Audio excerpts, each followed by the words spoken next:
All right, people, what's going on? Good afternoon. No video yesterday because there wasn't really much to talk about. The Seahawks had the day off from training camp. They're back at it today. Today's actually going to be the first padded practice of training camp, so that's kind of cool. We're going to talk about that a little later, though, because first we got some news. I'm a little bit late on this one, a couple hours behind. I was out when this was officially announced, so couldn't make a video then. But yeah, we have gotten the bad news officially. We all kind of knew, but at the same time, sometimes life surprises you. And in this case, we did not get surprised. The Seahawks have officially placed Kenny McIntosh on injured reserve, which ends his season. I do know that you can put players on injured reserve to return, but it doesn't sound like that's what we've done. Sounds like we're acknowledging that he's going to miss the season, and we're going to stick him on IR. Not much to say, except it's obviously really bad for him because this was his, to a certain extent, his make or break year. He did nothing as a rookie. He did very little last year. This was kind of the last chance he had to make some kind of an NFL impact, and that the fact that he won't get to do that, combined with the fact that he's now suffered this serious injury, his career might be off the rails at this point. It might be pretty much over. And I liked Kenny. Obviously, he never really did a ton while he was here, but I liked his potential. I liked where things could have gone with him in the right kind of system, right kind of situation. And now it's probably over for him. At the very least, this season is over for him.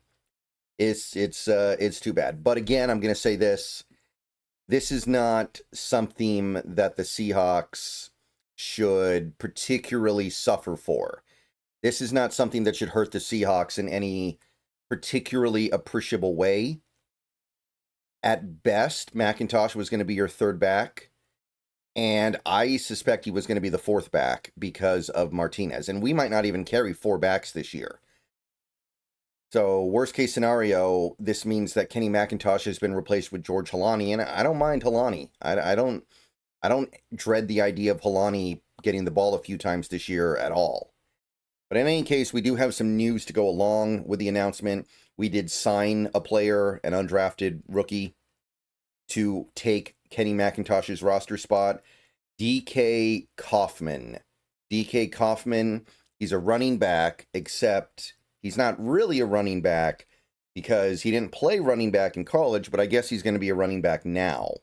You figured that one out. I don't know. Maybe he did some flag football over the summer and was like, hey, I like this running back position. I'm going to change to it, even though I was a safety in college.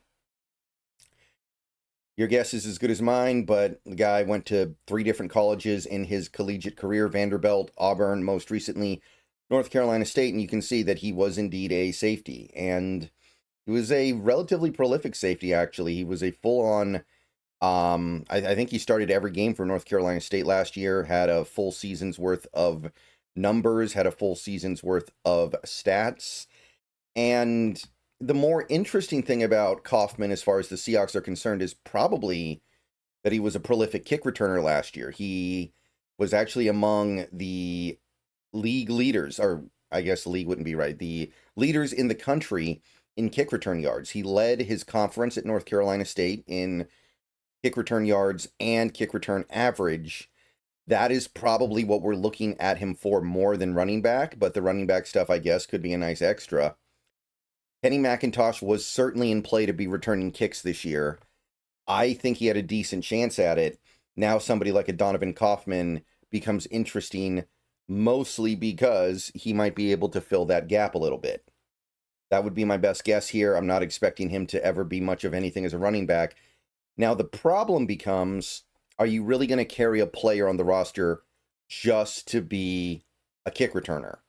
The thing about Kenny McIntosh that was nice, if he was the kick returner, you'd have a guy who can do kick returns and also play running back, and also be your emergency running back, basically.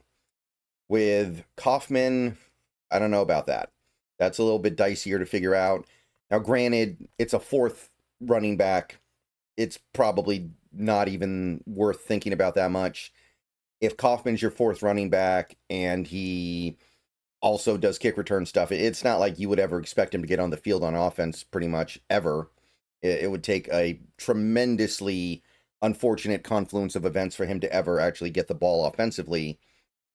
But I kind of like the Kenny McIntosh angle a little bit just because of that flexibility that he offered, even if it was only slightly meaningful, that I don't know if Kaufman has. We don't even have college tape we can look at, right? The best we could do is maybe look at his kick returns, we could look at his interception returns, I guess, and try to get a feel for how he looks running with the football. But that one's a little bit hard to figure out. It's an interesting situation though with him. Not often you see a player switch position after the end of his college career. Usually they do it late in their college career or midway through their college career. We'll see if he has a chance, but we are trying to figure out this special teams thing. I saw at camp, and I'm going to make a video later today talking about this in more detail, but they're trying some stuff on the kick returns. I saw John Reese Plumlee actually doing some kick return stuff. So they may have to get creative there now. I'm hoping that it can be a Torrey Horton kind of solution. That would be ideal because he's going to make the roster anyway. If they could maybe find another solution from like Ricky White, maybe Ricky White could do some of that stuff. And probably not punt returns, but kick returns. That would be great because he has a good chance of making the roster regardless. You got to figure out something though. Now, roster-wise, how this changes things, it doesn't change anything all that much. I had 4 running backs here. I decided to trim it down to 3 because we are going to carry Robbie Oots. He's clearly become the guy at fullback. So therefore, I just decided, hey, we're going to have 3 running backs and a fullback, and we're not going to have the 4th running back at the moment. That would be my guess. And the 53rd roster spot is now taken up by the 5th edge that Brady Henderson has told us about, that we don't know who it is. Could be a big gun, could be a medium gun, could be a little gun. It could still theoretically be Jared Ivey, I guess. That's not what Brady Henderson was indicating, and I don't know if that would cut the mustard while we're waiting for Nwosu to come back, but for right now, I am just going to go ahead and earmark that 5th edge spot for our 53rd man, and that fills out the roster. If this 5th edge thing doesn't come to pass, and we do carry a 4th running back, then Helani gets bumped up. I think that's pretty easy. I got no issue with Helani. I actually kind of liked him when we brought him here. He just hasn't really had a shot to do anything yet. Maybe a guy like Brady Russell gets bumped up because they like his flexibility. A few different ways that can go. But obviously, Kenny McIntosh is small potatoes compared to many, many other players on this team in terms of likely 2025 impact. Okay. That's really about all I got right now. I'll talk more about training camp later today. Tune in tonight on Twitch. We're beating Snake Eater. We've got I'd say an hour and a half left. And this is the best ending to any video game I've ever played. I've experienced it many, many times. I know exactly what happened, so it's not like I'm going to be blown away by anything. I understand that it's a little more fun to maybe watch somebody experience it for the first time, but this is my favorite ending to any video game ever. We just really have the very end of the game to play, and then we're going to swing right into Peace Walker. Metal Gear Solid Peace Walker. I have my PS3 working with my streaming software, so should be able to stream that no problem. Let me... well, okay, I'm sorry. That's...